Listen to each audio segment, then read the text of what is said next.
날마다 솟는 샘물과 함께하는 오늘의 큐티 시간입니다. 1월 6일 수요일 오늘의 말씀은 사도행전 2장 14절로 21절의 말씀입니다. 베드로가 11사도와 함께 서서 소리를 높여 이르되 유대인들과 예루살렘에 사는 모든 사람들아, 이 일을 너희로 알게 할 것이니 내 말에 귀를 기울이라. 때가 제3시니 너희 생각과 같이 이 사람들이 취한 것이 아니라 이는 곧 선지자 요엘을 통하여 말씀하신 것이니, 일러스되 하나님이 말씀하시기를 말세에 내가 내 영을 모든 육체에 부어주리니 너희의 자녀들은 예언할 것이요 너희의 젊은이들은 환상을 보고 너희의 늙은이들은 꿈을 꾸리라. 그때 내가 내 영을 내 남종과 여종들에게 부어주리니 그들이 예언할 것이요 또 내가 위로 하늘에서는 기사를 아래로 땅에서는 징조를 베풀리니 곧 피와 불과 연기로다. 주의 크고 영화로운 날이 이르기 전에 해가 변하여 어두워지고 달이 변하여 피가 되리라. 누구든지 주의 이름을 부르는 자는 구원을 받으리라 하였느니라. 새로운 아침입니다. 임마누엘, 하나님은 우리와 함께 하십니다. 오순절 성령 강림의 역사는 예수님이 오신 성탄의 사건만큼이나 중요한 신약 사건입니다. 오순절 성령께서 마가의 다락방에 강림하실 때에 세 가지 초자연적인 현상이 나타났습니다. 바람과 불과 방언입니다. 바람과 불과 방언은 구약에서 강력한 하나님의 임재가 있을 때 보여진 현상들이었습니다.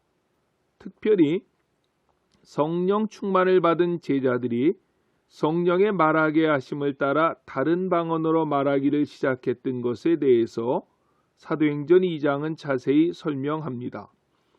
세 가지 초자연적인 현상 중에서도 세 번째 방언에 대한 부분을 강조하여 설명한 것입니다. 오순절을 지키러 예루살렘에 모여들었던 사람들의 지역을 분석해 보면 15개 지역에서 온 유대인들입니다. 15개 지역에서 모여온 사람들은 사용하는 언어가 달랐습니다. 놀라운 것은 사도들이 하나님의 말씀을 선포할 때 저들이 알아들을 수 있는 말로 전달되는 기적이 일어났다는 것입니다. 언어가 통일된 것입니다. 언어가 분리된 때는 바벨탑 사건입니다. 바벨탑 사건으로 말이 분리된 이유는 인간의 교만과 불순종으로 인한 역사입니다. 놀라운 것은 성령께서 오셨을 때 분리되었던 언어가 하나로 회복되는 역사가 일어난 것입니다.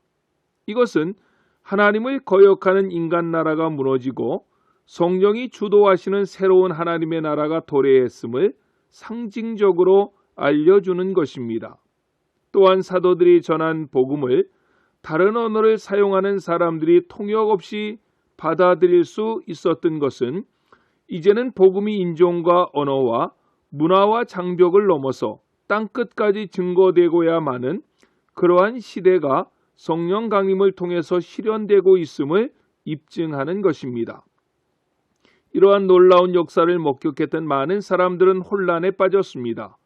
이 사건은 인간의 능력, 지혜, 경험으로는 도저히 이해할 수도 없고 일어날 수도 없는 일이었기 때문입니다. 그래서 그들은 제자들이 새 술에 취하였다고 조롱했습니다. 바로 그때 14절로 15절을 보십시오. 베드로가 일어나서 이렇게 말합니다. 베드로가 11사도와 같이 서서 소리를 높여 가로되 유대인들과 예루살렘에 사는 모든 사람들아, 이 일을 너희로 알게 할 것이니 내 말에 귀를 기울이라. 때가 제3시니 너희 생각과 같이 이 사람들이 취한 것이 아니라고 했습니다. 3시는 유대인의 시간이고 오늘날 시간으로 계산하면 오전 9시입니다. 오전 9시부터 술 취하는 사람은 아무도 없다는 것입니다. 제자들은 술에 취한 자들이 아니라는 것입니다. 제자들은 술에 취한 것이 아니라 성령에 취한 것입니다. 성령으로 충만함을 받은 것입니다. 성령은 정신이 맑을 때 제자들에게 충만하게 임하셨습니다. 그렇게 환기를 시킨 베드로는 그를 쳐다보는 많은 백성들에게 오순절 그 유명한 설교를 시작합니다. 사도행전 곳곳에는 사도들의 설교가 총 19편 나오는데 8편은 베드로의 설교이고 9편은 바울의 설교이며 나머지는 스데반과 야고보의 한 편씩의 설교가 있습니다. 이 새벽에 우리는 베드로의 가장 유명한 오순절 설교를 살펴보려고 하는 것입니다. 베드로가 행했던 오순절 설교 속에는 두 가지의 내용을 풀어 설명하면서 설교를 진행합니다. 먼저는 오순절 사건은 우연히 발생한 사건이 아니라 이미 800년 전 요엘 선지자의 예언이 성취된 사건이라는 것을 입증해 가고 있습니다. 다른 하나는 다윗의 부활 신앙을 설명하면서 그 사건을 그리스도의 십자가와 부활 사건과 연관시켜 나가고 있다는 것입니다. 오늘 본문은 오순절 사건은 요엘 선지자의 예언이 성취되었음을 설명하고 우리에게 말씀해 주고 있습니다. 16절로 17절 말씀을 보면 성경은 이렇게 말씀합니다. 이는 선지자 요엘을 통하여 말씀하신 것이니 일러스되 하나님이 말씀하시기를 말세에 내가 내 영으로 모든 육체에 부어주리니 너희 자녀들은 예언할 것이요 너희 젊은이들은 환상을 보고 너희 늙은이들은 꿈을 꾸리라고 말입니다. 요엘 선지자가 이렇게 예언한 것은 요엘서 2장 28절로 32절에 잘 나타나 있습니다. 사도 베드로는 요엘 선지자의 예언을 그대로 인용했지만 바꾼 단어가 하나 있습니다. 요엘서 2장 28절을 시작하는 단어인데 그곳에서는 그 후에라는 단어를 사용했는데 베드로는 사도행전 2장 17절에서 그 단어를 말세라고 바꾸어 버렸습니다. 무슨 의미입니까? 말세는 곧 주님의 오심 이후로부터 시작되었다는 것입니다. 즉 말세는 오늘날이 말세의 시작이 아니라 그리스도께서 오심으로부터 말세는 이미 시작되었다는 것입니다. 말세에 하나님은 그 백성들에게 성령을 부어주시겠다고 약속하신 것입니다. 그 성령의 부어주심이 임한 백성들에게 어떠한 일이 일어나게 될까요? 요엘은 구체적으로 세대별로 그것을 하나하나 설명해 나가고 있는 것입니다.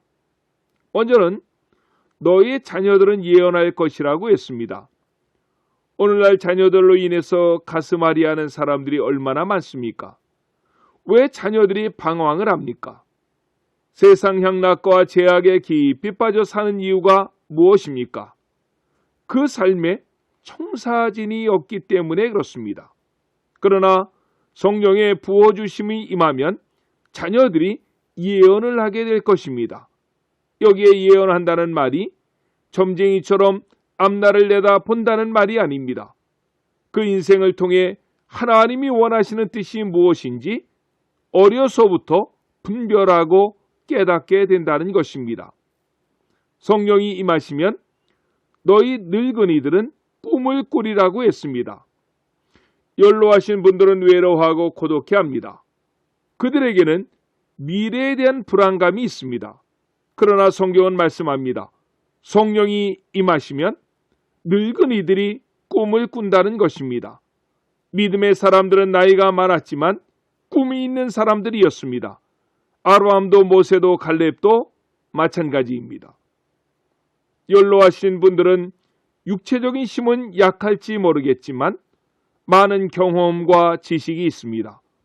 그 지식과 경험 위에 하나님 나라에 대한 꿈과 소망과 기대가 성령의 충만함 속에서 더딥혀진다면 그러한 연로하신 분들을 통해서 하나님의 귀한 역사는 일어날 것이고 그의 삶은 아름답게 늙어가는 복된 나날이 되게 될 것입니다.